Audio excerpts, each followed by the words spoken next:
He came back from war with no place to call home, no steady future, only an aging pickup truck and a German shepherd who had learned to trust him with its life.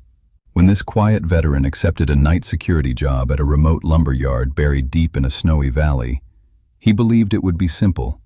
Walk the fence, keep watch, survive another winter.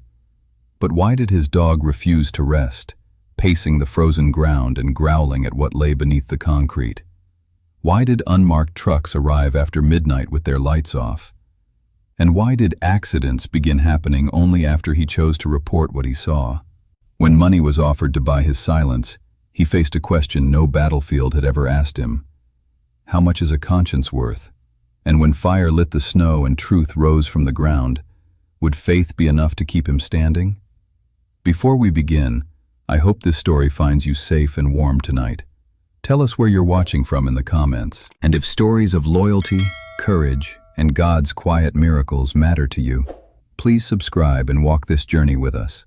Snow drifted lightly across Slatehaven Valley, clinging to pine branches and settling into ruts carved by old logging trucks, while the cold pressed low and patient, as if the land itself were waiting to see who would endure it. Thayer Loxley parked his worn pickup at the edge of Morrick Timber Yard just before dusk. The truck was a late 90s model, faded red beneath layers of road dust and salt, its engine ticking as it cooled. It had been his shelter for nearly a year, seat reclined just enough to sleep, blankets stacked in the back, a dented toolbox rattling under the bed. At 52, Thayer carried himself with the careful economy of a man whose body had learned the cost of waste. He was tall, but no longer broad. His shoulders sloped slightly forward from old injuries and long habits of bracing against weight. His hair, once dark, had thinned and turned the color of cold ash, cropped short out of discipline rather than style. A trimmed beard framed a sharp, weathered jaw, and faint scars traced his knuckles like pale threads. His eyes were gray, steady, and observant, eyes that had learned, long ago, that danger rarely announced itself loudly. Beside him jumped down Brune, a German shepherd nearing 6 years old, large even for his breed. His black saddle coat blended into deep brown along the legs and chest, fur thick enough to resist the winter air. A thin scar crossed the bridge of his nose, barely visible beneath the fur, a reminder of a training accident years back. Brune's ears stood erect, rotating slightly as he absorbed the unfamiliar soundscape. He moved with controlled confidence, neither skittish nor reckless, every step measured. This was not a pet's curiosity, it was assessment. Morrick Timber Yard sat apart from the town by design. The nearest homes were miles away, tucked behind hills that muted the constant grind of saws and conveyors during daylight hours. Now, with the machines shut down for the night, the yard felt unnaturally hollow. Stacks of raw lumber rose like unfinished walls, their edges rimmed with frost. The main mill building loomed heavy and square, metal siding scarred by decades of use. Sodium lights cast a weak amber glow across the gravel, leaving long shadows that pooled between equipment. Thayer had taken the job because it didn't ask questions. Day work in town had dried up months ago, and night security paid cash every Friday. The yard manager had barely looked at his paperwork, only nodded at the sight of Brune and said, "Dog's a bonus. Just walk the perimeter, log anything unusual, and don't stir trouble." That last part had lingered in Thayer's thoughts. He clipped Brune's leash and started the first patrol. Gravel crunched under boots. The cold settled into his right shoulder, an old injury from his service as a combat engineer, where collapsing structures and buried hazards had been part of the job description. He'd learned to read ground the way others read faces, to notice what didn't belong. The first round was quiet. Too quiet. No wind, no distant highway hum, just the faint ticking of cooling metal. Brune walked slightly ahead, nose low, tail level, posture alert but not tense. When they reached the rear storage area, where raw logs were staged before cutting, the dog slowed. Brune circled once, then twice. Thayer stopped. "What is it, boy?" he murmured, voice barely louder than breath. The German shepherd ignored him, moving toward a wide concrete pad behind the secondary warehouse. The surface was stained dark in places, patched unevenly, as if sections had been poured at different times. Brune sniffed along a seam, hackles lifting slightly. Then he froze and let out a low, vibrating growl aimed not at the shadows, but at the ground itself. Thayer felt a familiar tightening in his chest. He'd heard that sound before, overseas, when Brune, then younger, sharper, and wearing a different harness, had warned him away from buried danger. He knelt and rested a hand lightly on the dog's back, feeling muscle coiled beneath fur. "Probably rodents," he said, though he didn't believe it. He logged the location mentally and moved on, forcing himself not to linger. This wasn't his land. This wasn't his fight. The rest of the evening passed slowly. Thayer warmed his hands over a small electric heater in the guard shack, drank lukewarm coffee from a chipped thermos, and listened to the building settle. Brune lay near the door but never fully relaxed. His eyes followed every shadow cast by the lights, ears twitching at sounds Thayer couldn't hear. Just after midnight, the stillness broke. An engine noise drifted in from the access road, low, controlled, then gone. No headlights cut the dark. Thayer stood, heart rate lifting, and stepped outside. Brune was already on his feet, body angled toward the road, muscles taut. A truck rolled slowly past the outer fence, its shape barely visible against the trees, then turned toward the back of the property. It moved with practiced confidence, not the hesitation of someone lost. Thayer watched until it disappeared behind the warehouse. He didn't follow. Not yet. Instead, he noted the time, the direction, the absence of lights. The old instinct stirred, the one that had kept him alive when curiosity had killed better men. Observation first, reaction later. When the engine noise faded, the yard returned to silence. Brune didn't settle. He paced, returning again and again to the rear concrete pad, growling softly. Thayer tried to sleep in the shack an hour later. Boots still on, jacket zipped high, but the cold and the unease worked together to keep him awake. Memories pressed in uninvited. Nights when quiet meant danger, when the ground itself had betrayed men who trusted it. Near dawn, snow began falling again, thicker this time, softening edges and burying tracks. Thayer completed his final patrol just as the sky lightened to a dull gray. The yard looked innocent in the morning light, as if nothing had moved through it overnight. He clipped Brune's leash and returned to the truck. The dog hesitated, glancing back once more toward the concrete pad before jumping into the passenger seat. Thayer started the engine and sat for a moment, hands resting on the steering wheel. This job paid. It was simple. It was supposed to be quiet. But silence, Thayer knew, was never empty. Sometimes it was just full of things waiting to be uncovered. And as he drove away through falling snow, one thought settled heavily in his mind. Brune wasn't reacting out of fear, he was reacting out of duty. Whatever lay beneath that frozen ground, it didn't belong to the night, and it didn't want to stay buried. Morning revealed what the night had tried to hide. Fresh snow lay across Morrick timber yard like an unmarked page, pale and unbroken beneath a weak winter sun. The air was sharp, brittle with cold, and the smell of pine sap mixed with diesel lingered faintly in the stillness. Thayer Loxley stepped out of his pickup slowly, boots sinking into the powder, his breath steady but his thoughts restless.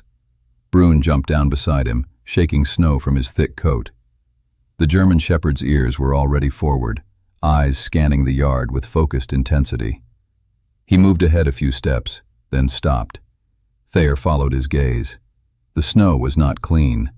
A pair of heavy tire tracks cut across the yard, deep and deliberate, the kind left by a loaded truck rather than routine employee vehicles. The grooves were sharp-edged, pressed down to the gravel beneath, and they did not lead toward the main road. Instead, they veered off toward the tree line, slipping between stacks of lumber and disappearing into a narrow service path that angled down into the forest. Thayer crouched, gloved fingers tracing the compressed snow. The tracks were fresh, Overnight fresh. Didn't imagine it, he muttered. Brune tugged lightly on the leash, pulling him forward. The path was barely visible now, softened by snowfall, but the dog followed it without hesitation.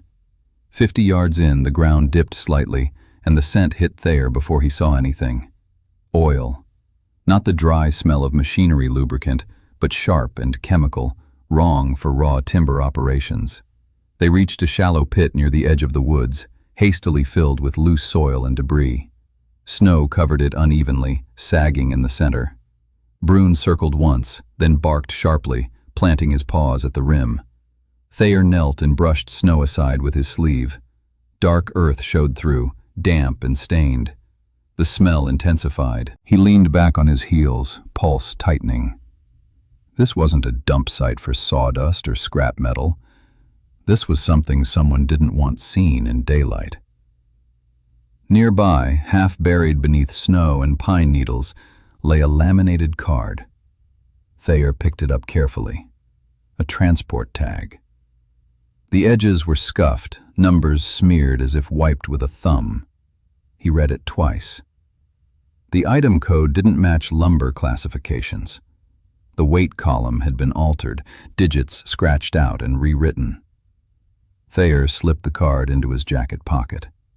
His instincts, honed years ago clearing roads and structures under fire, told him one thing clearly. This wasn't random, and it wasn't small. By mid-morning, the yard began to stir. Day workers arrived in battered trucks, breath steaming as they unloaded tools and traded complaints about the cold. Thayer kept his expression neutral, said little, and watched everything. Brune stayed close, unusually quiet, his head turning whenever engines revved too high or voices dropped too low. Late in the morning, a county patrol cruiser rolled into the yard. The sight of it drew glances from workers, curiosity mixed with mild irritation. The driver stepped out, boots crunching against snow. Deputy Raina Hollis moved with calm authority. She was in her late 30s, average height but solidly built, her posture straight without stiffness. Dark auburn hair was pulled into a practical low ponytail beneath her winter cap. Her face held strong, angular lines, softened slightly by freckles across her cheeks, skin weathered from long hours outdoors. Her eyes were sharp hazel, observant, and skeptical by habit rather than malice. She greeted the site supervisor briefly, then turned her attention to Thayer. "You're the night guard," she said, voice even. "Loxley, right?" Thayer nodded. "That's me."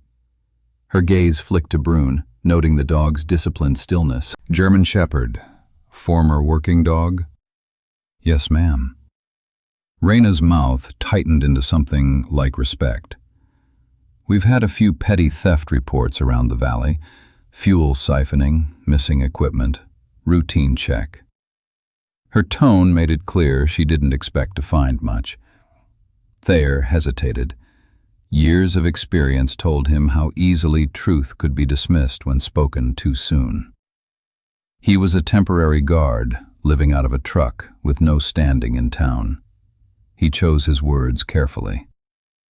"Quiet night," he said. "But there was a vehicle on the property after hours. No lights." Raina raised an eyebrow slightly. "Employees?" "Didn't recognize it." She studied him for a moment longer than necessary, then nodded. "If you see it again, call it in." Thayer watched her leave, unease settling deeper. He hadn't lied, but he hadn't told everything either. The afternoon passed under a low, gray sky. Snow melted slightly, then refroze, turning gravel slick. Thayer stayed near the guard shack, reviewing logs and replaying the morning in his mind. The transport tag sat heavy in his pocket, like a weight he hadn't agreed to carry. As evening approached, the temperature dropped sharply. By the time night settled over the yard, frost coated the windows of the shack. Thayer switched on the heater and rubbed his hands together. Brune lay near the door, alert but still. An hour later, dizziness washed over him without warning. The heat surged suddenly, thick and suffocating, pressing against his chest. Thayer stood abruptly, heart pounding. The air felt wrong. Too hot, too dry. He staggered toward the door, vision blurring at the edges. Brune exploded into motion. The dog barked sharply, lunging toward Thayer, then spun and scratched frantically at the door. His barks were urgent, panicked, nothing like the controlled warnings of the night before. Thayer fumbled with the handle, lungs burning, and stumbled outside just as cold air slammed into him. He dropped to one knee in the snow, gasping. The heater inside shut off with a mechanical click. After a long minute, Thayer forced himself upright and went back in cautiously. He checked the unit. The vent damper had been manually adjusted, partially closed, forcing exhaust back into the room. Not a malfunction. A deliberate change. His hands shook as the truth settled in. Someone had tried to make it look like carelessness. A guard falling asleep on duty.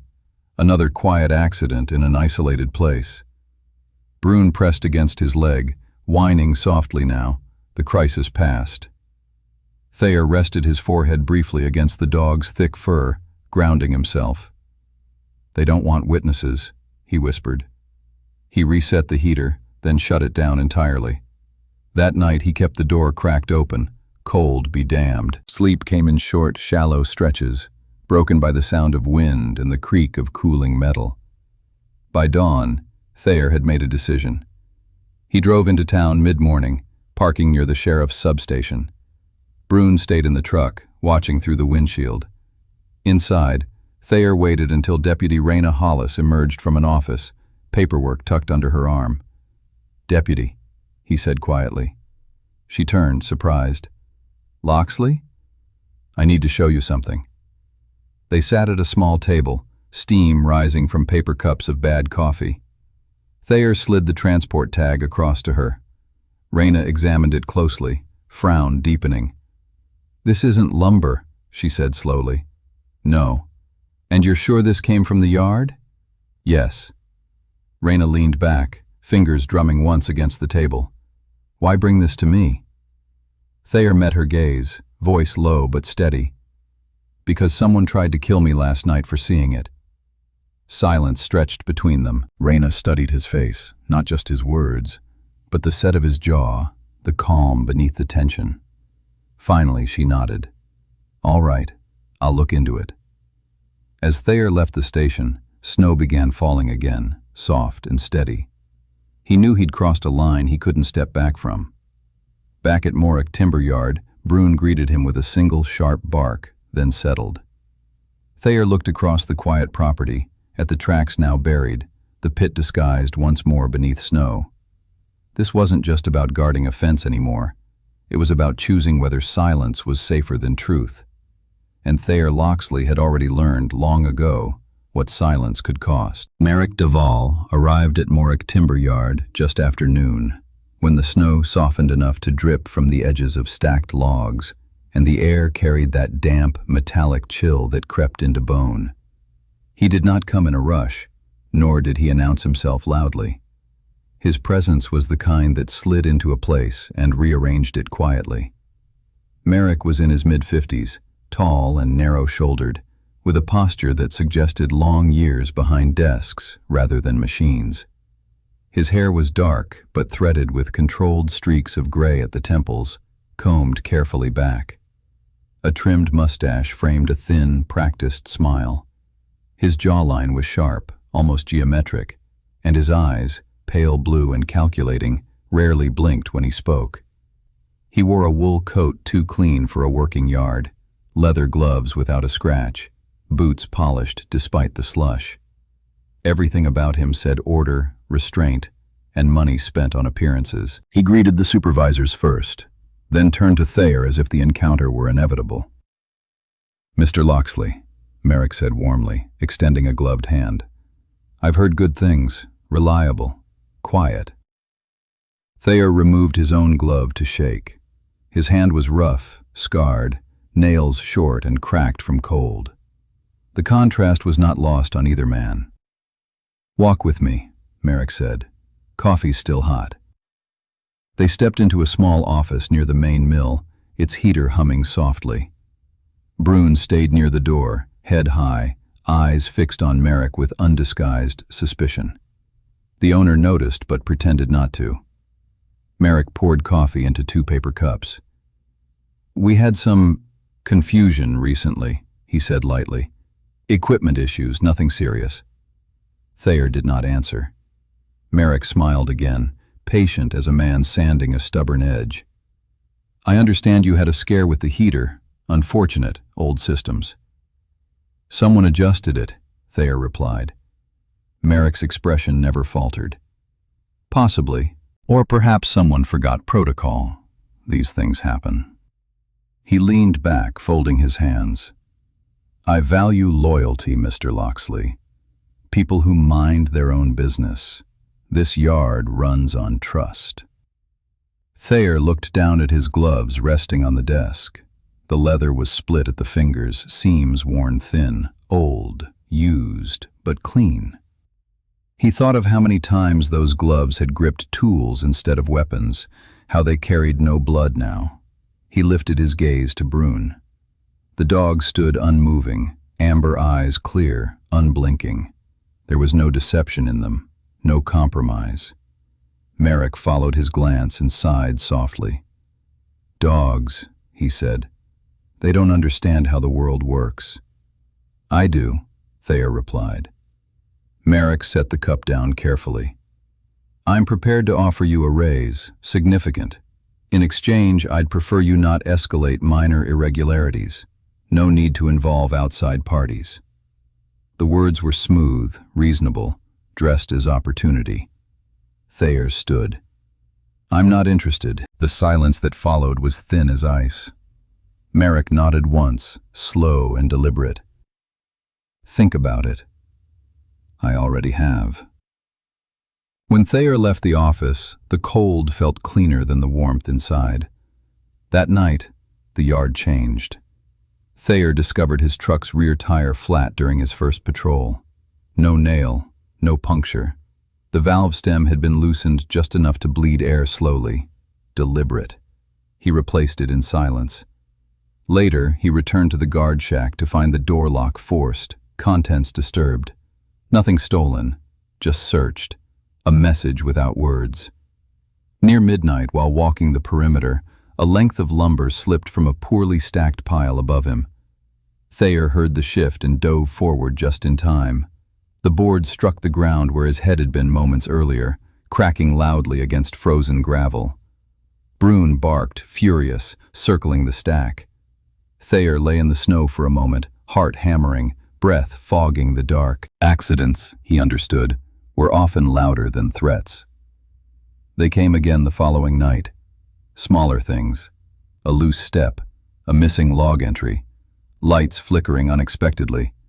Pressure, applied carefully, never enough to draw attention. But it was during a routine shift change, just before dawn, that Brune reacted violently. The dog stiffened, ears snapping forward, then lunged toward the rear warehouse, barking deep and sharp. Thayer ran after him, boots slipping on ice. Behind the building, partially hidden by tarps, a group of men worked quickly. 3 figures, faces obscured by hoods, loading cylindrical metal containers onto a flatbed truck. The barrels were sealed, stenciled with faded hazard markings. No scent of sap or sawdust hung in the air, only chemicals. Thayer stopped short, heart racing. He raised his phone, recording from behind a stack of logs. One of the men laughed softly. "Hurry up, snow's lightning." Brune growled low, every muscle tense, but stayed at Thayer's side. The truck pulled away moments later, tires crunching down the service road toward the forest. Thayer watched until the sound faded, then exhaled slowly. This was no longer speculation. He went straight to Deputy Raina Hollis. This time he didn't soften his words. "If you're looking for stolen lumber," he said quietly, sliding the video across the table, "you're missing something bigger." Raina watched in silence, jaw tightening. When she looked up, her hazel eyes held no doubt. "Stay where you are," she said, "and keep your dog close." Thayer nodded. He knew now there was no turning back. Snow thickened as evening settled over Slate Haven Valley. the kind that swallowed sound and bent the world inward. Wind threaded through the pines with a long, grieving breath, and the timber yard's sodium lights glowed like tired eyes fighting sleep. Daylight had made Morrick Timber Yard look legitimate, paper clean, stamped, and orderly. Night would tell the truth. Deputy Raina Hollis arrived just after dusk. Her cruiser left well down the access road where the trees closed ranks and hid its silhouette. She wore the same winter uniform as before, dark jacket, utility belt snug, auburn hair pulled low beneath a cap. But her posture was different now, coiled and deliberate. Beside her stood Field Officer Jory Vantrell, a man in his mid-40s whose life had been shaped by maps and margins. Jory was tall and lean, with a narrow face sharpened by years in cold wind, his beard trimmed close and already threaded with gray. His eyes were a pale, assessing blue, always measuring distances and outcomes. He dressed for field work, heavy boots, reinforced jacket, gloves scarred from climbing and sampling, and carried himself like someone used to being ignored until he was suddenly indispensable.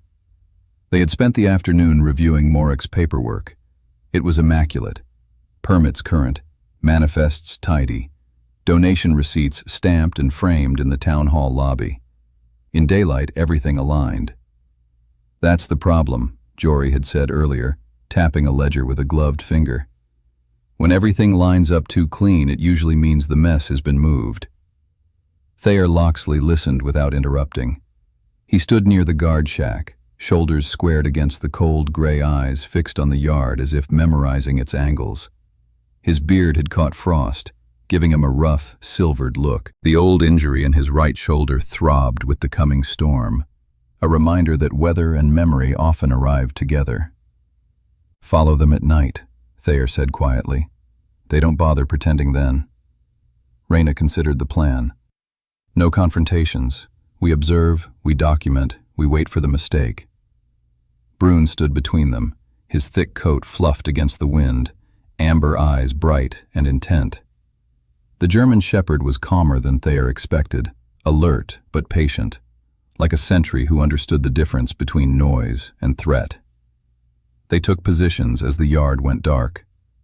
Raina and Jory moved into the tree line overlooking the rear warehouse, snow crunching softly under careful steps. Thayer returned to the guard shack, playing his role. Brune lay near the door, chin on paws, eyes never closing. Near midnight, an engine whispered into being. A truck rolled in without lights, its shape barely a shadow against deeper shadow. It moved slow and confident, turning toward the rear concrete pad. Raina's breath caught as she raised her camera. Jory steadied his binoculars, the glass fogging briefly before clearing. Thayer watched from the shack window, pulse steady. He did not move. Then the plan shifted. A figure emerged from the darkness near the shack, hood pulled low. He moved with purpose, not the sloppy urgency of a thief, but the careful gait of someone assigned a task. The man rapped once on the door, hard enough to demand attention. "Problem with the generator," the stranger called. His voice was low, practiced. "Boss wants you to take a look." Thayer opened the door just enough to see him. The man was broad-shouldered, face hidden, breath fogging. There was no oil on his gloves, no sawdust on his boots. "Generator's fine," Thayer replied. The man shifted, impatient. "Come on, you don't want this on you." Thayer felt Brune tense beside him, muscles tightening, a low growl vibrating through the dog's chest. The stranger's eyes flicked down briefly. "Dog'll be fine," he said. "Just step away for a minute." Thayer didn't answer. The stranger backed away, melting into the dark. Thayer closed the door slowly. His instincts screamed. He moved to the window, and that's when the fire bloomed. It started at the rear concrete pad. A sudden flare, orange licking up through falling snow, thick black smoke coiling fast and wrong. The smell hit him an instant later. Chemical, acrid, nothing like burning wood. Brune exploded into motion, barking furiously, lunging for the door. Thayer reached for his jacket, adrenaline surging, ready to run. The dog bit his pant leg and pulled, hard. The force yanked Thayer off balance, sending him crashing to the floor as the window rattled from a muffled blast outside. Heat washed the shack. Smoke rolled thick and heavy. "No," Thayer rasped, struggling to rise. Brune didn't release him. The German shepherd planted his paws and dragged Thayer backward away from the door, teeth clenched, eyes wild but focused. He pulled Thayer flat, pressing him down, his body a living weight. Another thump sounded outside, containers shifting, men shouting. From the tree line, Raina saw it all. She watched figures scramble, panic replacing precision as flames licked closer to the ground. Someone stumbled, shouting orders. A tarp tore loose, revealing metal barrels half buried near the pad, hazard symbols flashing briefly in the firelight. Jory lowered his binoculars, jaw tight. "There it is." Raina's radio crackled to life. "County units, respond. Hazmat protocol, now." Sirens cut through the snow minutes later, a rising wail that sliced the night clean open. Red and blue lights washed over the yard, reflecting off smoke and ice. The men scattered, some diving for the truck, others dropping tools and running for the woods. Thayer lay still until the smoke thinned. Brune released his grip, standing guard over him, chest heaving. "You saved me," Thayer whispered, voice raw. Brune leaned in, pressing his forehead against Thayer's shoulder, as if to say the debt had never been in question. By the time Thayer stepped outside, firefighters were already dousing the flames, steam rising like ghosts. Raina approached him, snow clinging to her jacket, eyes sharp and alive with purpose. "You all right?" she asked. Thayer nodded, glancing back at the shack. "They wanted it to look like I caused it." Raina's mouth hardened. "Instead, they showed us everything." Jory joined them, pointing toward the exposed barrels. Illegal waste, buried, stored, moved under cover of timber shipments. Enough here to shut this place down. Thayer looked across the yard, at the fire-scorched snow, the chaos laid bare. He felt no triumph, only a quiet, steady certainty. "This isn't over," he said. Raina met his gaze. "No, but tonight, they lost control." As the last flames died and the snow fell heavier, muffling the sirens, Thayer stood with Brune at his side, watching the truth emerge from the ground it had been buried beneath. Sometimes justice didn't arrive like thunder. Sometimes it came as smoke and falling snow, when lies burned too fast to be contained. Snow returned quietly, not as a storm this time, but as a steady, patient fall that softened the edges of Slatehaven Valley. It covered the scars left by fire trucks, hazard tape, and heavy boots, as if the land itself wished to rest after finally being heard. The Morrick timber yard stood silent now, machines locked down, gates sealed, its long deception exposed to daylight that no longer flinched. The investigation moved faster than anyone expected. What began as a county inquiry widened into a joint task force within days. Environmental inspectors, state investigators, and federal regulators arrived in staggered convoys, their presence methodical and relentless. The paperwork that once looked pristine unraveled under scrutiny. Manifests conflicted. Disposal routes overlapped in ways they should not. Donation records were traced back to shell accounts that led nowhere and everywhere at once.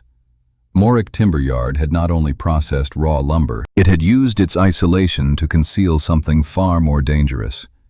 Illegal waste disposal, toxic byproducts mixed into transport shipments, and unregistered storage buried beneath concrete pads and soil. The forest had been treated as a dumping ground, the valley as a shield, and the town, quiet, trusting, had unknowingly benefited from the silence.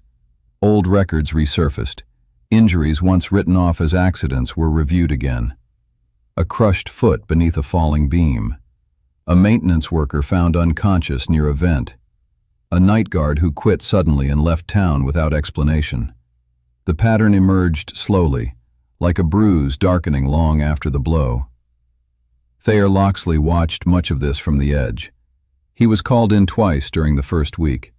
The interview room at the county building was small and spare, smelling faintly of disinfectant and burnt coffee.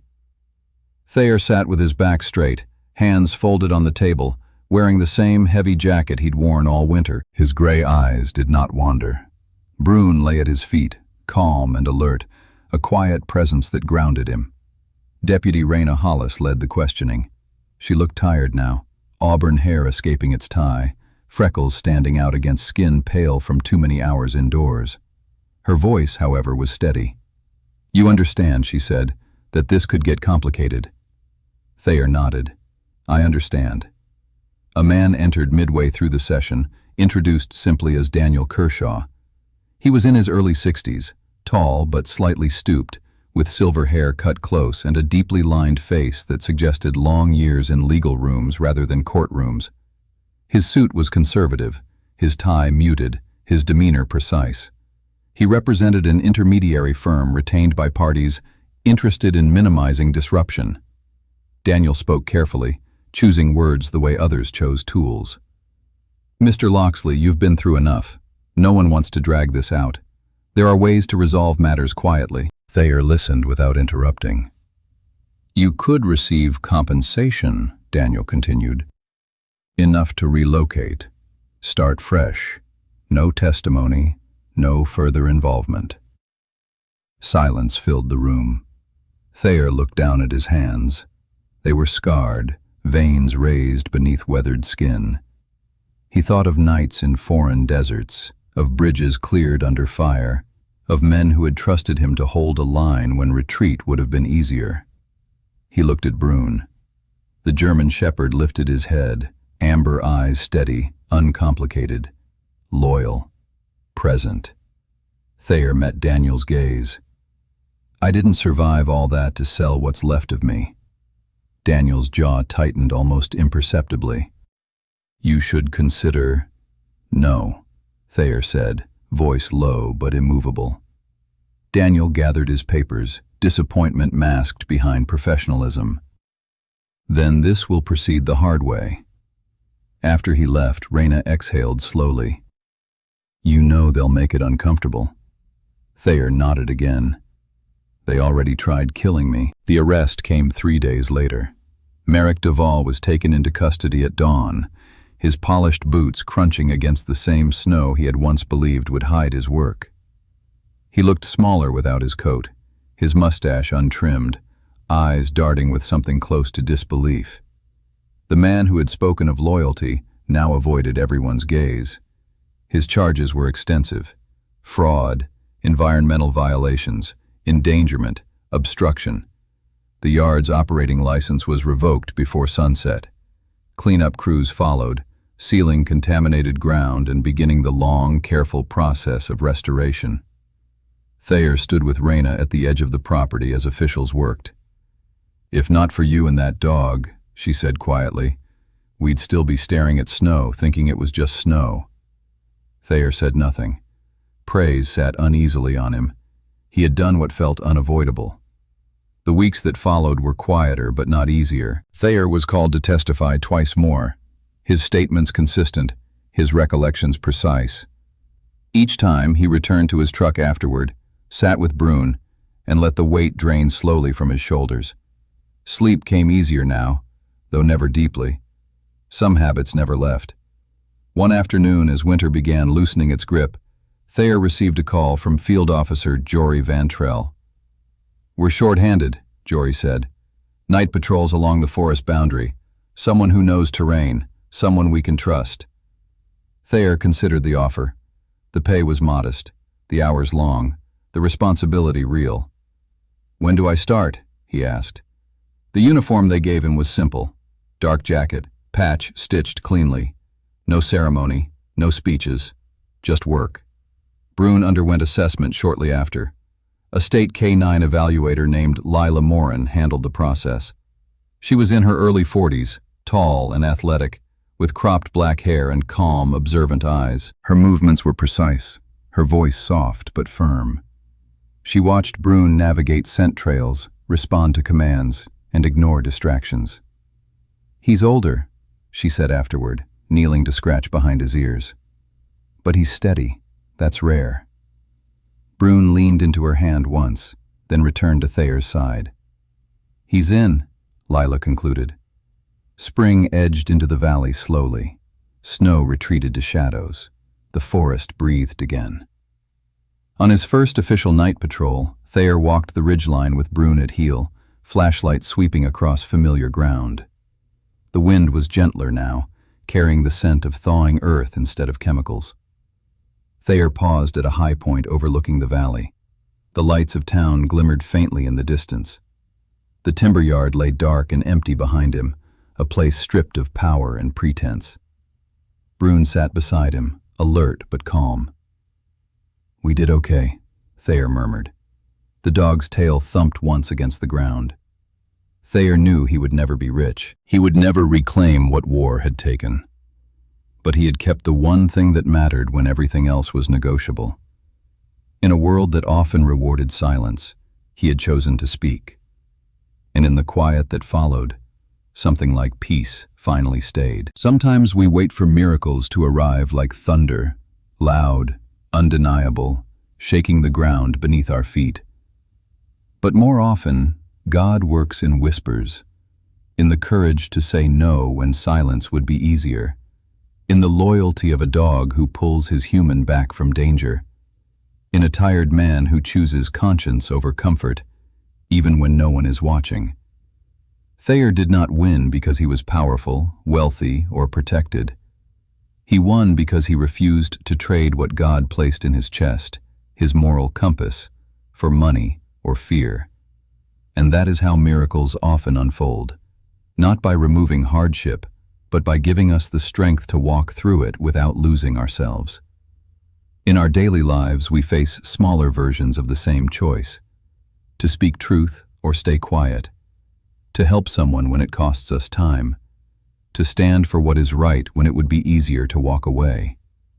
These moments may feel ordinary, but heaven sees them clearly. Scripture reminds us that whoever is faithful in little will be faithful in much. Every honest act, every kind decision, every refusal to compromise plants something good in the world. If this story touched your heart, please share it with someone who might need hope today. Leave a comment and tell us where you're watching from. We read every one. And if stories of faith, loyalty, and second chances matter to you, subscribe to the channel and walk this journey with us. May God bless you and your home tonight. May He guard your steps, steady your heart, and remind you, especially on hard days, that quiet courage is never wasted. And may you always remember, even in the coldest seasons, light can rise from the ground beneath your feet.